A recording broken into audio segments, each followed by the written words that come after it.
Hey everyone, Nathan Rose here. In this video, I'm going to share the top 10 features of chess.com, which even players who've been using the site for years don't know about. Watch this video all the way to the end and you'll know more about the site than just about anyone. If you're not already subscribed to the channel, please hit that subscribe button. I've got all kinds of great content coming up. And with that, let's get into the list. So when you go to start a game, you go over here and click play. And you can click start game. I'm sure you know this already, but you can also go into custom challenges, and by clicking this obscure button here in the corner, you can see a list of the available games which are open for challenges. This way you can choose your opponent and what their rating is, rather than just get one randomly assigned to you by chess.com. You can see it in this list view or in this chart view. Okay, let's start a game because we'll need to have a game going for me to show you a couple of the next features. If you want to get a custom animation going, you can do so by going into settings by clicking the gear icon here and then scrolling down to piece animations and clicking arcade. Click save and then you'll see you get these quite fun piece animations going. Kind of a lightning effect, right? I think that's pretty cool. There's also a couple of handy shortcuts. That's tip number 3. If you go on and press the Z key, that's going to take you from focus mode and out again. And if you press X, that's going to flip the board. Pretty useful. You can also draw different arrow colors. Many people know that by holding down right click you can draw an arrow, but if you hold right click plus control, then that's going to draw a red arrow. If you hold down right click plus shift, that's going to draw a green arrow. If you hold down right click plus alt, that's going to draw a blue arrow. So together you could have all different kinds of arrows and colors on the board. Pretty neat. Let's say you make a mistake. Well, that's the fun tip number 5. If you were to play something like this, a mouse slip, obviously a terrible move, you can press the F key.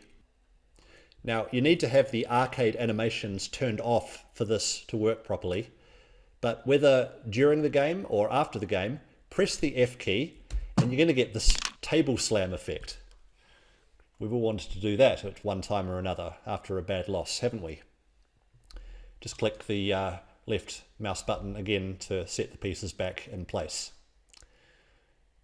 Tip number 6, also after the game, if you want to send your opponent an award, this is very hidden.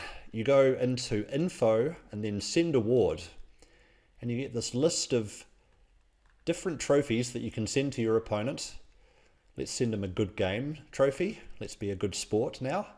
Send that over and your opponent will get that on their profile. Note that this is different. This is different to the awards which you may have seen before. Like you can send awards this way, but this is a different set of awards. So those hidden ones, you have to do that right after the game is done. Moves, info, send award. That's tip number 6. Okay, let's exit the screen view and go into your profile. And if you go into your awards, you can see by clicking passports all the countries of the world of people that you've played against. Now I've played a lot on chess.com, but I still haven't played absolutely everyone. There's still some flags missing.